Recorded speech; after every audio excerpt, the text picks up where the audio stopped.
कभी कभार जिंदगी की असल कहानियां फिल्मों से भी ज्यादा चौंका देने वाली होती हैं। एक ऐसी ही कहानी महाराष्ट्र के औरंगाबाद जिला के एक छोटे से गांव से निकलती है, जहां मोहब्बत ने रवायत को चैलेंज किया लेकिन बदले मैं मौत का इनाम पा। 17 साला कृतिका थूरे और 23 साला कैलाश प्रजापति दोनों किसान घरानों से ताल्लुक रखते थे। उनका ताल्लुक एक ही जात से था, इसलिए बज़ाहिर उनकी मोहब्बत को कोई रुकावट नहीं होनी चाहिए थी। लेकिन रिवायतों और समाजी दबाव ने इस रिश्ते को गुनाह बना दिया। जब कृतिका ने अपनी मर्जी से शादी की तो इसके खानदान वालों को सिर्फ एक चीज नजर आई, बेइज्जती।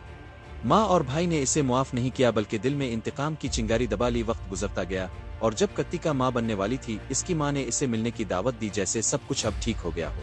लेकिन ये सिर्फ एक जाल था। वो दिन जो एक बेटी के लिए खुशी का दिन होना चाहिए था, एक खौफनाक काबूस बन गया। बावर्ची खाने में कृतिका अपनी माँ से बात कर रही थी जब अचानक इसका 17 साला भाई संकीत हाथ में तेज धार हथियार लिए इस पर टूट पड़ा। माँ ने इसे पकड़ा और भाई ने बगैर किसी रहम के इसकी गर्दन काट दी। कैलाश, जो दूसरे कमरे में था, जब चीखें सुनकर वहां पहुंचा तो वो मंजर ऐसा था जो शायद वो अपनी आखिरी सांस तक ना भला सके। इसकी बीवी का जिस्म खून में लतपत और सास और साला एक घिनौने सुकून के साथ वहां खड़े थे।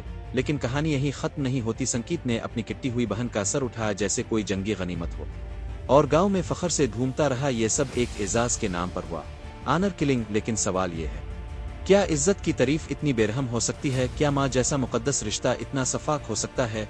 इस कहानी में ना सिर्फ एक जवान लड़की बल्कि एक पैदा ना होने वाले बच्चे की भी जान गई, और आज अदालतें फैसला कर रही हैं कि असल मुजरिम कौन है। लेकिन असल सवाल यह है कि क्या वाकई ये कत्ल सिर्फ एक लड़की के अपने फैसले करने की सजा थी, और अगर हाँ, तो हमारा मुआशरा कब तक इज्जत के नाम पर ऐसे कत्ल जवाज बनाता रहेगा?